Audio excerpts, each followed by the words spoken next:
Hello, everyone. My name is Ufoma Oyibororo, and here at the School-Based Health Alliance, we would like to thank everyone for attending today's webinar.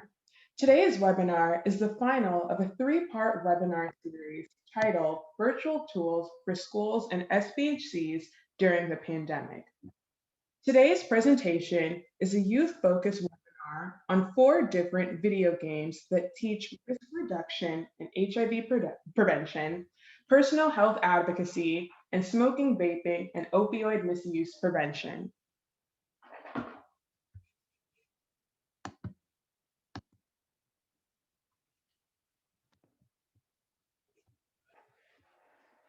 Please note that all attendees will be muted upon joining the session, and we ask that you remain muted during the presentation. There will be a question and answer session at the end, and we want to hear your questions then. At that time, you can use the chat icon that appears on the bottom of the Zoom control panel to ask questions or use the microphone button to unmute and ask your questions verbally. Please also note that this session is being recorded and participants will receive a copy of the slides after the webinar.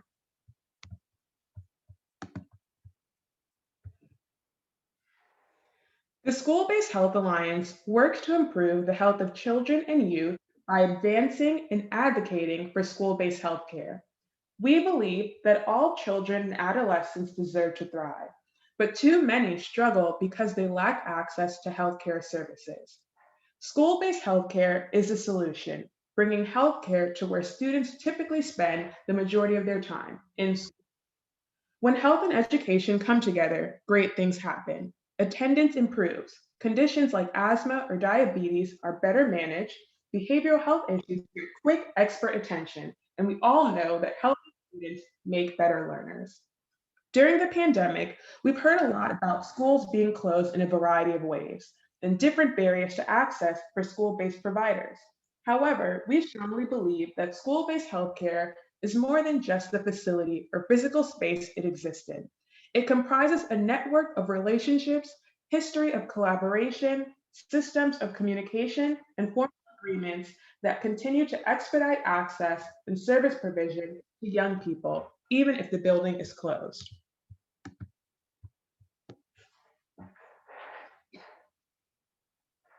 Our webinar today will be facilitated by Bila Salafat. Bila is a member of the Youth Advisory Council, the Youth Project Intern for the SBJ and Play to Prevent Project, and freshman at George Washington University.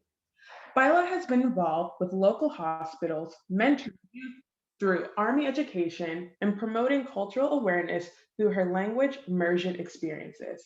At UW, she studies global health and hopes to understand how to improve healthcare discrepancies. After college, Violet plans to attend graduate school to further her work in mental health and substance misuse disorders amongst youth populations. Our speaker today is Caitlin Larkin. Caitlin is a second-year postgraduate research associate in the Play to Prevent lab. Caitlin graduated from Fairfield University in May 2019 with a double major in psychology and communication. As a member of the Play to Prevent team, Caitlin assists with both qualitative and quantitative data collection while developing, implementing, testing, and evaluating novel video game interventions that promote healthy behaviors in adolescents. Caitlin played an integral role in completing data collection for randomized controlled trial of 296 students for the Play to Prevent original game playtest. In addition, Caitlin worked closely with Play to Prevent's game development partner, Shield Games, on the development of PlaySmart, an opioid misuse prevention game funded by the National Institutes of Health, helping to end addiction long-term HEAL initiative.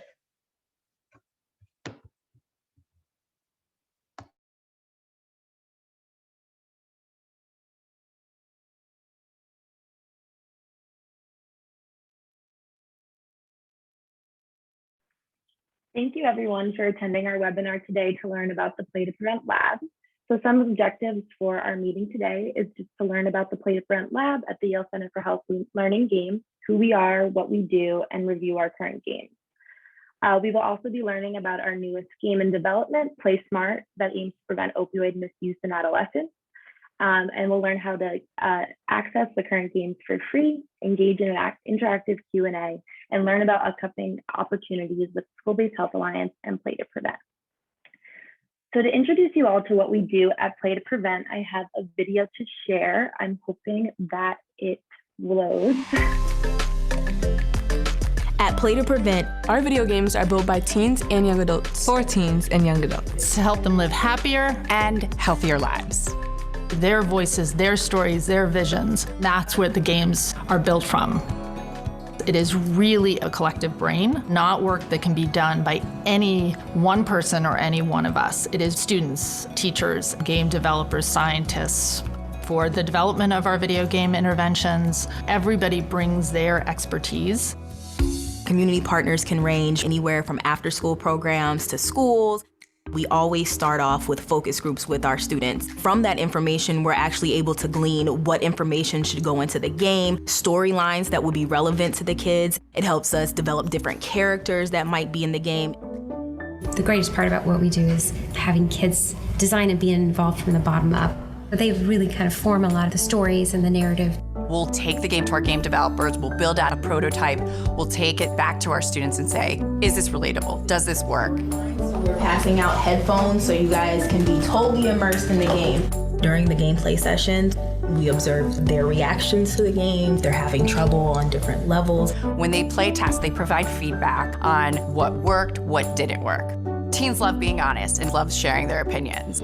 I like the strategy and the competition. In this game, you really don't have that much of a penalty, but in real life, you could lose a job, you could lose friends. The only way that an intervention is going to have impact and meaning is if it is from their voice. A critical part of this work is being able to measure the impact. We conduct randomized controlled trials, the gold standard, and we've been able to demonstrate that our games have statistically significant impact on different outcomes that we're looking to measure. So in the short term, we're continuing to build our evidence. In the long term, the key is to really get these games out broadly.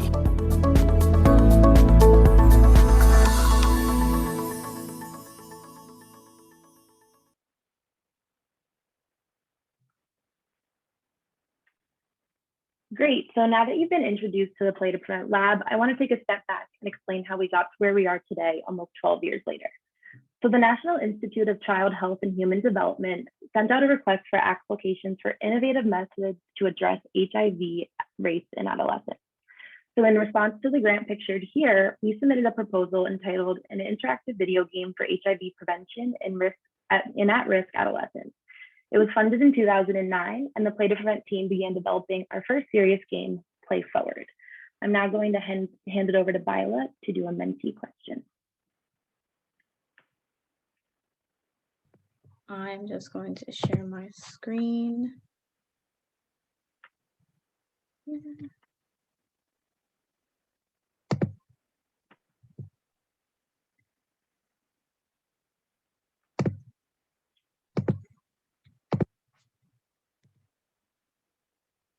So we already have some examples of risky behavior: stealing, following, parties, being angry, yelling, unprotected sex, parties again, drug use, and vaping. Definitely examples of risky behavior. Let's see if we get any more. So we just wanted to get your input and see what that meant to you guys. And the thing with mentee is the larger the word gets, the more it's used. So parties, you guys think that they're examples of risky behavior. Drunk driving, that's a good one. Lying. All right, so stealing again. Saliva exchange, drunk driving, drug use. Yeah, so these are all great examples. I am going to stop here and we can move to the photo feedback project. Yeah, so thank you guys for sharing all of those ideas. So some examples that you guys included: unsafe driving, unprotected sex, substance use, are all things that we targeted in the Play Forward prevention game, in addition to HIV rates and testing. So as you saw in our video, how we develop our games, we work closely with teens. So in order to start developing the Play Forward video game intervention, we conducted this photo feedback project. So this provided a guide for the artwork in the game. We gave teens disposable cameras and asked them to take photos of their current surroundings, their rooms, their neighborhoods, their hairstyles, what clothes their peers wear, just so we can get a view into their lives and we can make the video game as realistic as possible. So what you're seeing here are the pictures that we received back from the teens, just a couple of examples.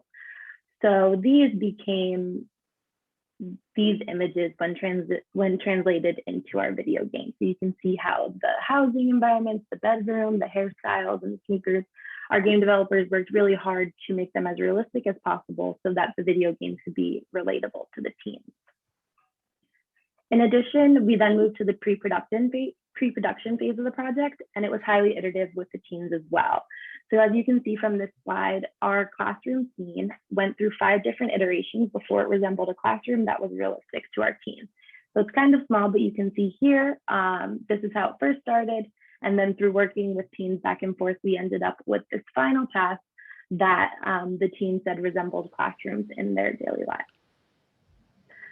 One other example are the look of the characters and their clothing that we worked with the teams on to get their feedback on to be included in the game. So one great thing about teens is that they always provide honest feedback. So we showed the teens these pictures and they told us what their reactions were. So for example, in this picture, they said that her clothes were way too kid-like. So then it was translated into this one on the left. They also said that this avatar was too old, so we made modifications to that. And in showing them these pictures of adolescents, they said no to the baggy pants. They were no longer in style and opted for a teen who looked more like that.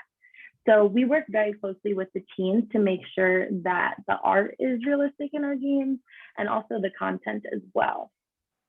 So after the game was developed, we developed it on an iPad and it's completely interactive on the touchscreen. So this is the home screen that you can see. The players have an opportunity to create a character, and there are 5 mini games included in the game: me power, refusal power, people sense, priority sense, and no sense.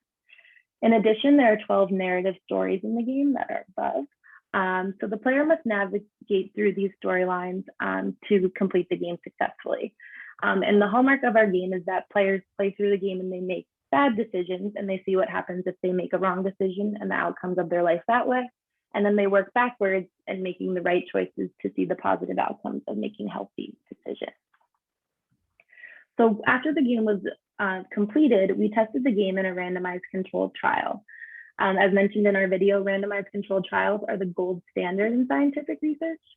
So participants begin with answering a set of questions about their knowledge, beliefs, attitudes, and intentions around a variety of topics, including sexual health. Then half the participants played Play Forward, and the other half played typical iPad games like Angry Birds, things like that. And then the participants answered the same set of questions after playing the game. And we looked to see if there were any differences in the group who played our game versus those who didn't. So we found that teens who played Play Forward reported better sexual health knowledge and attitudes compared to the control group, which is the teens who just played Angry Birds and things like that, which showed that Play Forward was effective in educating kids on sexual health. So before we move on to our next game, I'm going to pass it back over to Byla for the mentee.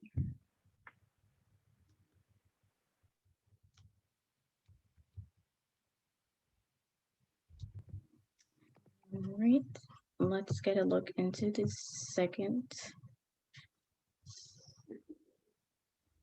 Okay, so do you know someone that vapes or smokes? So we have 100% at yes. Interesting. we anticipated the yes to be higher. So I'll just give it a few more. Yeah. So we're seeing that the numbers are really, really high for the yes. Yeah, thank you all for responding to that question. So 92% of you either do vape yourself or know someone who vapes, which is pretty high. And given the prevalence of this issue, it's a great segue into the second game I'll be showing you guys, which is smoke screen. Sorry, just give me a second to share my screen. So in order to address this prevalent issue, as you guys just all saw in the poll, the second game developed by the Play to Prevent Lab was Smokescreen. So Smokescreen is a vaping prevention game designed for adolescents ages 10 to 16 years old. It focuses on youth decision-making around smoking and vaping, around conventional cigarettes, electronic cigarettes, and flavored tobacco products. And it includes strategies for both prevention and cessation of smoking and vaping. So to give you guys some insight into the game, there are a few screenshots of two of the mini games included in Smokescreen called Refusal Power and People Sense. So in Refusal Power, players learn different ways to refuse offers to smoke or vape. And we try to make it as engaging as possible. You can tell a joke to get out of the offer to smoke or vape. And you can see here that you're making dents on your opponent when you decline the offers. And then in People Sense, players learn which of their peers to keep close as a best friend or a good friend and who they should probably stay clear of because they might lead into tricky situations. So in this situation, you're engaging with another player and they show that they smoke and you have to make a decision on if you want to surround yourself with people who make those decisions. So once Smokescreen was developed, we conducted a study where participants answered survey questions before playing the game and after playing the game. So we found the significant results that participants perceived the risk of cigarettes and e-cigarettes increase after playing the game, and that participants' negative health beliefs of cigarettes and e-cigarettes and other tobacco products also increased after playing as well, which showed that after playing Smokescreen, students really increased their perception of harm around smoking and vaping, showing that Smokescreen was effective in the goal that we set out. So before we move on to our next one, I'll toss it over to Byla once more. All right, let's see our results. All right. So do you know a place in your community where you can get tested for HIV, AIDS, and other STDs? We have 4 at yes. So now it's 7. 3 say no. All right. Interesting.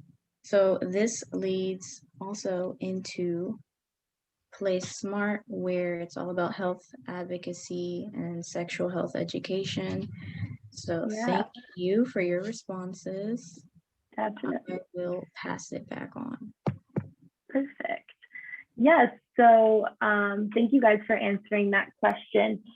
So this leads into the next game that the Play to Prevent Lab developed called Play Test, which was created to promote the uptake of HIV testing and counseling in adolescents. So you guys actually surprised me, which is awesome that you guys know a place in your community to get tested for HIV and other sexual transmitted diseases. This is an example of one of the questions we ask our students before they play the game, and we see if through playing the game they learn how to do that as well. So Play Smart was created to promote the uptake of HIV testing and counseling in adolescents. And you can see the main menu of Play Test here, where there are 8 different levels that address a variety of sexual health behaviors and personal health advocacy. So our goal was to teach teens about HIV testing and counseling and encourage them to get tested. So we just wrapped up our randomized controlled trial of Play Test last spring, and our data is currently being analyzed. And we are looking to see if students' beliefs, attitudes, and intentions around HIV testing and counseling changed after playing the game. So these last 3 games are currently available games from Play to Prevent that you are free to access at any time. So if you are interested in playing one of these games yourself, please hop on over to playtoprevent.org, or you can email us at playtoprevent@yale.edu, and we can get you usernames and passwords as well. Also, Smokescreen, the smoking and vaping prevention game, is available on the Apple App Store and the Google Play Store, so you're free to download that and start playing whenever you'd like, if you'd like to see what it's all about. So before we hop into our current project that Bila and I are going to speak to you more about, I'm going to toss it over to Bila, and she will put up a mentee question.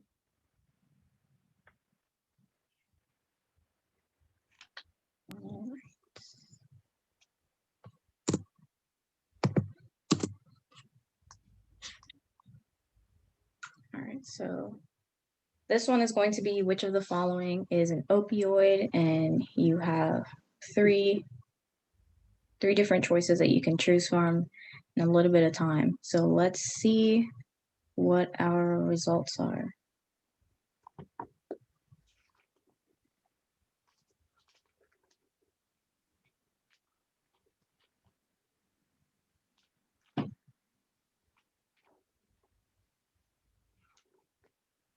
All right, so you guys, most of you guys were correct. It's Percocet. Very interesting. Good job, guys. That is great. Thank you for your responses. Awesome. Yeah, so again, you guys have impressed me with your responses as well. So that's an example of something that we learned during our development of our newest video game, which is Play Smart. I'll get into that in a second, actually, about what we saw when we were learning from people. So in September of 2019, the Play to Prevent Lab was awarded a grant to create and evaluate a new game, Play Smart, geared toward opioid misuse prevention. So Play Smart was developed by the Play to Prevent Lab in collaboration with the School-Based Health Alliance and Shell Games. So just as we did with our other previous games, in order to develop Play Smart, we went right to the teens to get realistic and relatable content. So to do this, we conducted focus groups with adolescents, school-based health center affiliates, and prevention specialists. And then we also conducted one-on-one interviews with individuals in recovery from opioid use disorder and treatment providers of opioid use disorder. So to give you some insight into what these focus groups look like, I have a couple of quotes for you to see what information we gleaned from those groups. So this first quote is from an adolescent participant, and they shared that, well, I think a lot of people know like certain drugs are obviously bad, but you learn these are drugs and these are bad, but they don't really break them down into these are the categories of drugs and what falls under each category. So a lot of people know the names, but they won't know what category they're under. So this idea is exactly what we were trying to target in that mentee question, that a lot of people know what drugs are and that drugs are bad, but they might not necessarily know what exactly is an opioid. So when we were conducting these focus groups with teens, there was a lot of confusion about what drugs exactly were opioids. Some teens thought that, you know, Xanax was an opioid or ecstasy was an opioid, things like that. So there was a lot of confusion about what exactly was an opioid and what are other types of drugs. The next quote is from another adolescent, and they shared that me personally, the first opioid I learned was Percocet. I learned that it came in different milligrams. Basically, you got 5s, 10s, and you got 30s. And some people, if they start taking 5s, their body gets used to that. So they'll do 2 5s and a 10, or they'll do 2 10s and a 30, and basically balance it out. And once you start off one and that one don't work for you no more, it's just a gateway to another opioid. So this individual definitely had been exposed to opioids before, and they were familiar with what they're about. And they also got at this idea of tolerance, that once you start taking opioids, you need to take more and more to get the desired effect because your body builds a tolerance to the drug. So as you can tell between those two adolescent quotes, there is a very big variance between the level of knowledge about opioids between adolescents. Some were lacking and some were more knowledgeable. This last quote is a summary from the interview we did with an individual in recovery for opioid use disorder. And it's pretty moving, so I will share it with you. So he started using drugs because it made him feel happy and he liked being able to control the way he felt. He transitioned from cocaine to opioids because he was doing a lot of cocaine, staying up till 3 a.m. every night and wasn't able to fall asleep. His sister's boyfriend offered him a downer to help him sleep. He didn't know what it was when he smoked it, but it ended up being fentanyl. The interviewee described the feeling as immediately being hugged by a blanket. From there, he became addicted, and his reason to use was to get better and not experience symptoms of withdrawal. So this is a story of an individual's first initiation or their initiation of use of opioids.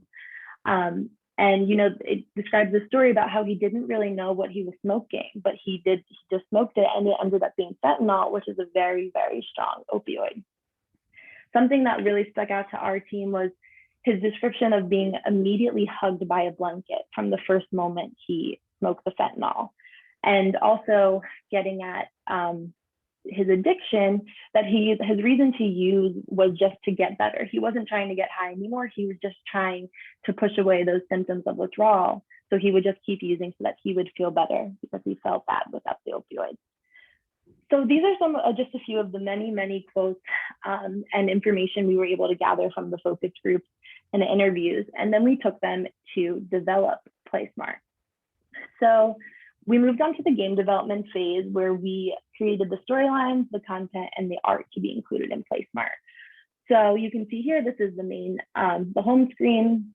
You can also see a conversation that the players engage in where they have choice options at the bottom. And then on the right-hand side is a clip of our social media game that's in the game as well. So here's the main menu. You can see that there are 6 storylines and there are 6 mini games that are included in PlaySmart. There's a no power mini game that launches within the stack, so it's not on the main menu. But to give you some insight on what this game truly looks like, I'm going to pass it over to Byla, and she's going to share her screen to play a little bit of PlaySmart for us. Yes. All right, so we are going to go through Lean on Me. You guys heard some of those moving stories and how they were incorporated into the game. So let's see how it is. Ow, my head. Where am I? What happened last night? There was a party, a crazy party. Hey, you made it just in time. You gotta try this new drink my older cuz showed me. All right, Cameron came out of nowhere with what he called a special drink. He's pretty cool. I decided to give it a try. All right, so he's saying that it'll make you feel great, just like in that music video, which is something that we see all the time. I thought I was having fun, and then Cameron showed up with more lean. So let's move forward onto try lean. I think I'm gonna be sick. Good stuff, right? What else happened? How did I get back home? I don't remember any of it. I didn't feel anything after the first cup, so when Cameron offered me more, I went for it. Let's go through it. And now he's saying to take more. It won't work unless you take a lot, which, again, let's see what happens next. I don't remember anything else from that night, and now I'm feeling like trash. So we're gonna go to drink more lean. I can't remember anything else. Oh, what? It's so early. You better watch your tone. Be downstairs in 5 minutes. Mom must have caught me getting back. This can't be happening. I just realized I completely blacked out and nothing is coming back to me. This can't be good. And then let's look into the different clues in the room. No power reveals. Lean really messed her up. Risk sense with the keys. I hope I didn't embarrass myself, but endangering myself and others on the road is very scary. What else do we have here? Her phone is missing. And believe here. And stress sense, the issues with her parents. She felt bad that knowing she disappointed them. So this kind of looks into all of the impacts. So let's go back here. Now that I remember more, I should definitely stop after the first cup. And then this right here, refusal power. Let's get some more here. The skateboarding game was pretty awesome. Just showing that, you know, it made her think like, why did she even need drugs to have fun? There's plenty of other thrills to have and risks to take. Up here, another risk sense. Drinking or doing drugs makes people more likely to do something reckless where they don't even know what they're doing. So that is just a little bit of what the game looks like and just the different things that go into it. And they wanted to add a more realistic look into it. So you saw like the parents and her phone missing, all of the things that happen every single day. So yeah, thank you so much, Viola, for sharing that. I hope that you guys are able to see a little insight into what our games really look like. So now I want to hand it back over to Viola to share her experience working with the Play to Prevent Lab on Play Smart. So Viola, do you want to share? Yeah, so most of my work was just providing feedback on the youth experience, and it has been really incredible and very fulfilling on my end, and I was able to provide that youth perspective on the game development to make it seem more realistic, because there's certain things that we say today that you know, make it realistic to add into the game to have that language. And then so I also reviewed documents, provided feedback, attending different meetings for game development and planning, and also attending different like informational webinars, just so I was aware and had like the right information when it came to like adolescent substance use and learning about like how substance use affects the brain. So I also had that like I guess biological and chemical understanding of things from different webinars that I went to help me provide better feedback for the game. And on the next slide right here, you can see just an example of like what I did. So this right here was the dentist stack where, you know, the players just called to advocate for themselves. And here is the different scripts for what was in there. And you can see like how I kind of took some things out, just like I said, to make it sound more realistic. But this is just one of the examples of what I did. So very, very fun and interesting, and very, very expanding as well. Yeah, and just to hop on that, Viola was definitely integral in the process of developing Play Smart. We work with teams often, but we don't always have them at our disposal 24/7. So Viola's youth input, our team, I like to think we're pretty hip, but sometimes we say things that definitely teams do not say these days. For example, you know, you could see that Viola took out this with 2020 hindsight and all, and she just put, I totally understand, right?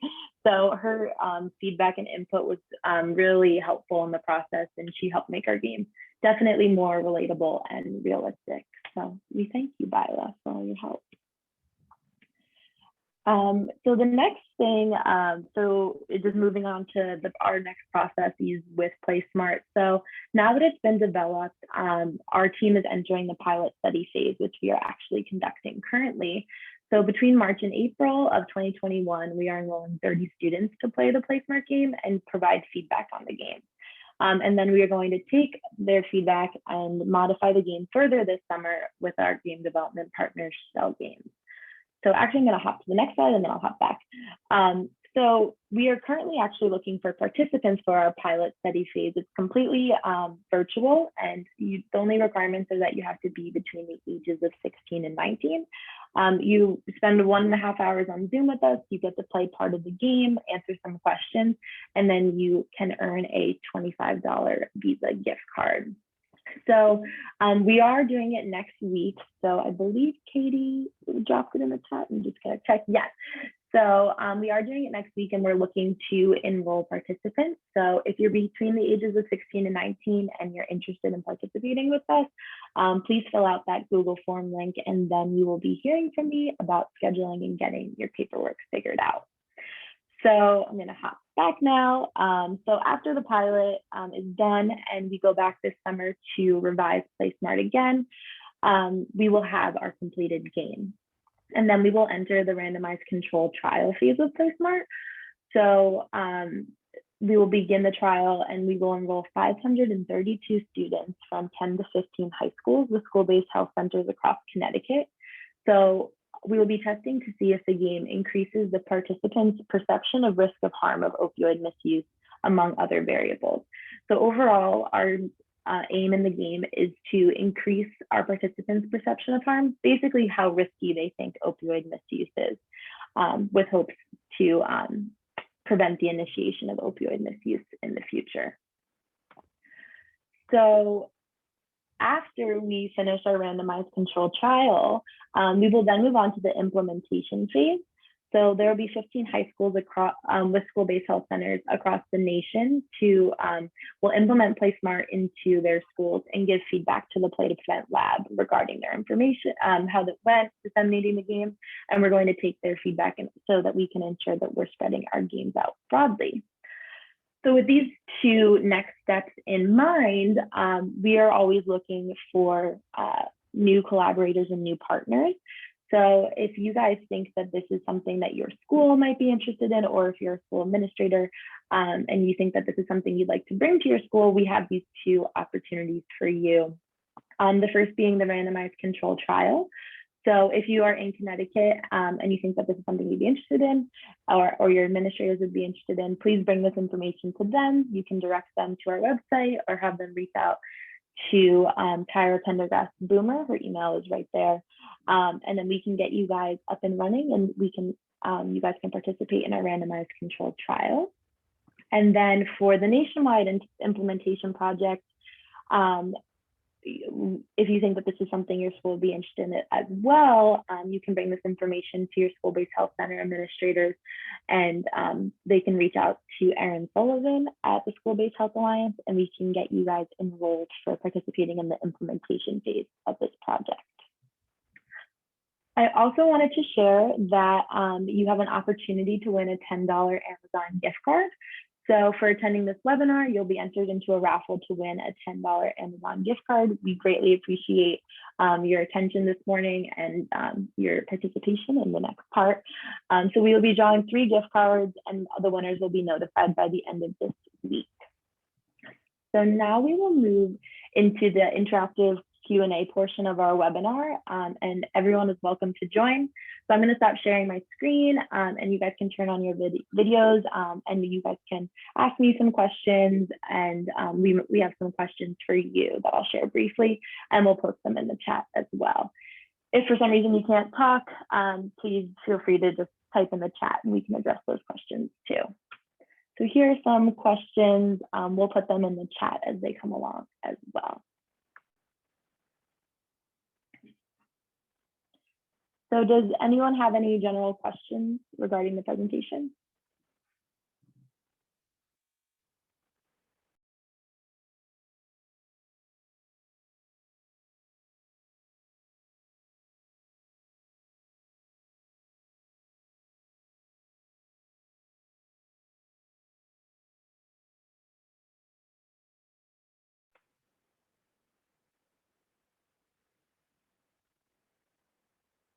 All right, no questions or we're feeling shy. That's okay. But we want, yeah, oh, I see Caitlin, we one. have a question in the chat about if you need like programming experience to participate in the pilot study. No. So what a great thing about our lab is that we bring all of the supplies and materials and we come to you. So we'll bring our iPads and snacks for the kids and everything. And we will run the randomized controlled trial as like an after school program with your students. So there's no programming experience or anything required for that. And then Caitlin, for the pilot study for next week, in order to participate, what do we have to do for that? Sure, yeah. So Katie dropped the link. It's like Google Docs form there. And so to be eligible to participate, you just need to be between the ages of 16 and 19. So once you fill out that survey, we will contact you. If you're under the age of 18, we will need to get your parents' permission to participate in our study. And then once we get all of that squared away, we will schedule you for a 1.5 hour session next week. And that'll be over Zoom. You'll play our game and answer some questions. And Caitlin, I also see a question about what video games are currently available for teens to learn with, just to recap. Sure, yeah. So our 3 games that are available are Play Forward, which is the HIV reduction game, as also general risk, Smokescreen, which is the smoking and vaping prevention game, and then also Play Test, which is geared toward HIV prevention and personal health advocacy as well.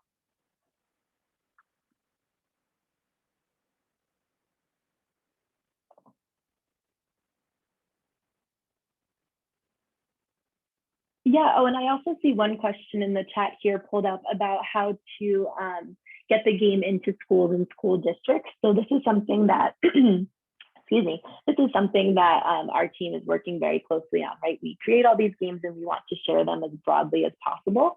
So some ways that our games have been implemented into schools already are, teachers assign their students to play the game or they begin playing it in class as an in-class activity.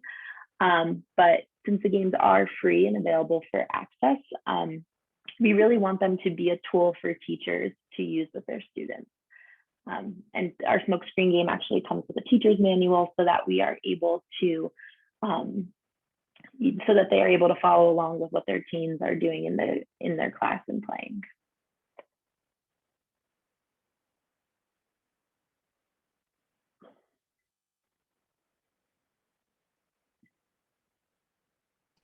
Caitlin, if you want to go to the next question, I'll put the link for the Play to Prevent website in the chat so folks can access Perfect. Yeah, I was just reading that. Thank you. So if you guys don't have any more questions for me, we wanted to throw some questions out to you to get your input.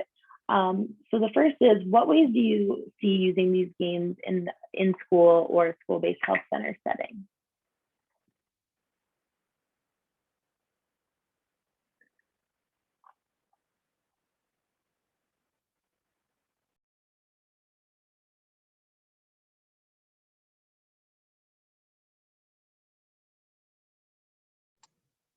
Thanks, Marie. She just shared that it was an awesome presentation and she posted the link to her Facebook page. If you have other questions, we'd love to hear them. Go ahead and put them in the chat.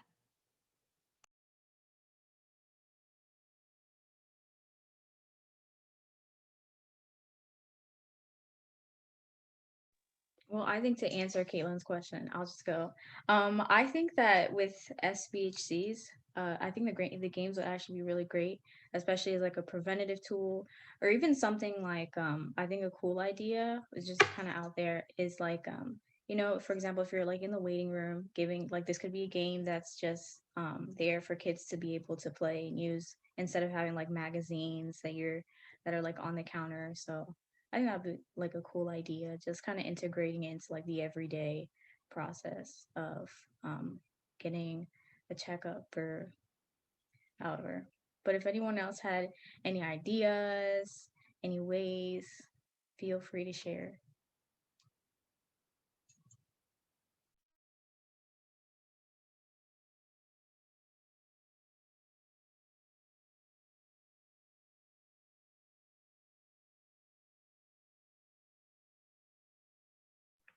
Viola, would you like to ask the next question? Yeah, I can do that. So how do you think these games would impact your generation, our generation?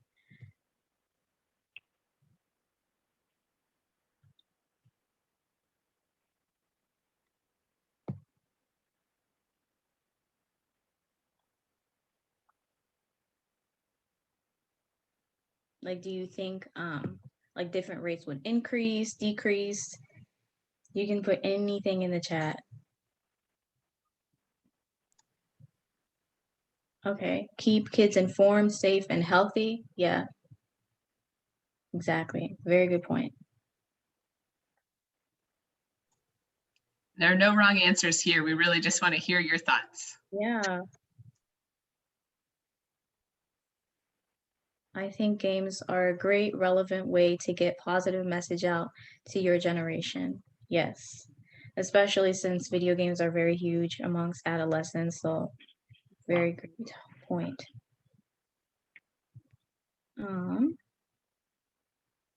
Oh, okay. I believe that with our generation, Jen says that it is heavily involved with the internet. It will benefit anyone who really play these games, either informative or for entertainment purposes, for sure. I also liked like the relatability aspect to it, as you saw, like when we played through it, like your mom is yelling at you when you're sleeping in, like that's something that everyone can relate to. So for sure. Kids need help dealing with turmoil at home from abuse and divorce, etc. Exactly, like those could be risk factors and like stress. So for sure, I think like I'm also an advocate for teaching youth coping strategies. So that's definitely a really great point. And then another one is to engage kids to think through consequences, right? If you see them all through, then it definitely makes you think twice. It will decrease because it will bring awareness to these issues and introduce learning strategies on how to avoid said issues when confronted by them. These are all great points. Thank you guys for your responses. Hey, Bila, I see a couple others that I think came directly to me. The message is more clear in game form for adolescents, and that the game solutions can help teens navigate through real life situations. Yeah. The next generation will be more knowledgeable of pros and cons. I think it would force our generation to step up with better understanding, like kids now, and how they interpret things / situations and better explain their actions and reasoning. It would help for adults to better understand the lingo and bring awareness instead of shunning. Yeah, I do like that. Like everyone's learning from this. So it's not just youth and adolescents, adults learn too. So that's great. And then we have education from kindergarten. What is a healthy relationship, good or bad? Right. Yep, same thing, helping kids know the good from the bad. Yeah, these are all really, really great. Let's see.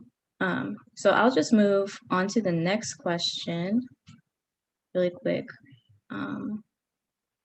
So what do you think are the biggest issues that affect youth today, and how do you think that the games can solve them?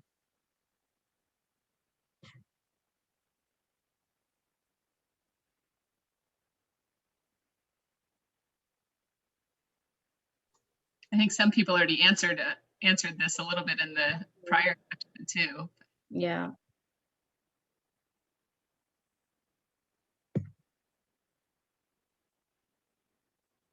So we have kids voice sex abuse, especially when threatened to keep it secret. For sure. Learning how to advocate for yourself.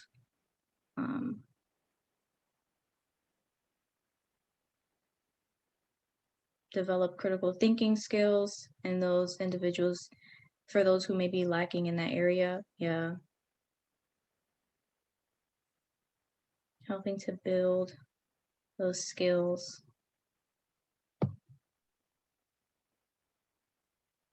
I just think it's interesting, like it incorporates everything, like, you know, obviously not to do drugs and alcohol and all these things, but also like how do you advocate for yourself? What do you do when you're in situations like this?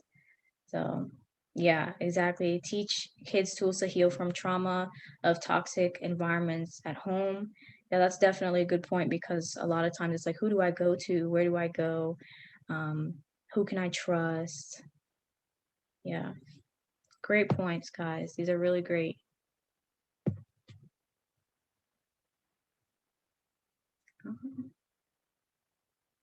Okay, so I think this is an interesting question here. So what role do you guys think the pandemic has played in substance misuse in youth?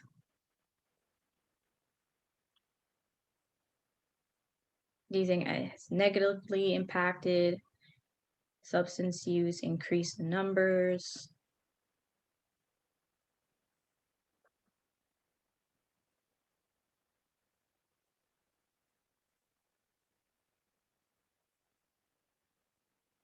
Okay, we have teachers spot out when kid is quiet and withdrawn.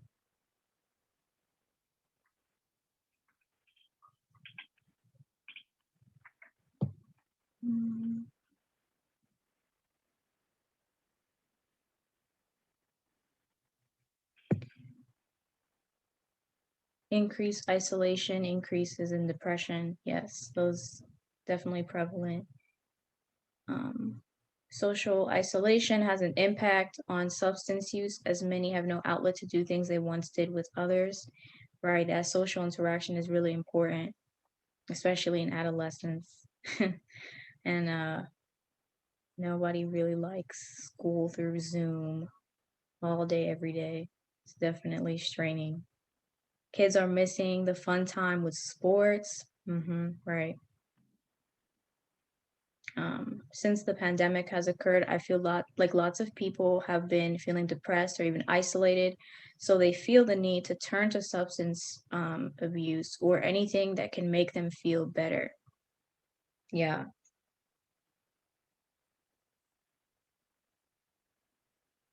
Um, yeah, there was a study by NIDA, the National Institute of Drug Abuse, and they tested adolescent substance use and looking at specifically alcohol. Like in 2020 the numbers just spiked for daily use for 12th graders. So it was really interesting to see the impacts of social isolation and not being able to do the things that you used to do.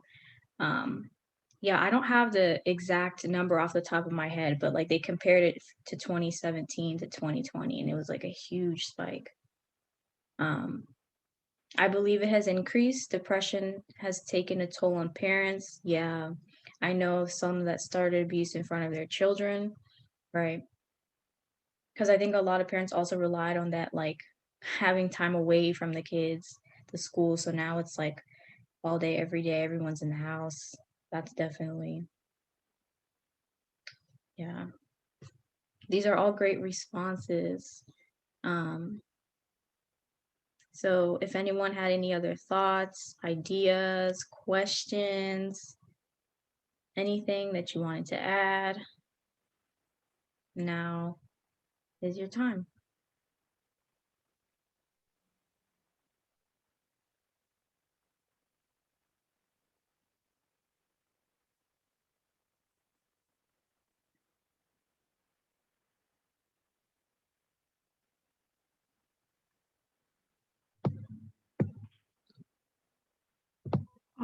All right, so then we can wrap up. I'm going to share my screen one last time and hand it over to Katie to just do some quick announcements.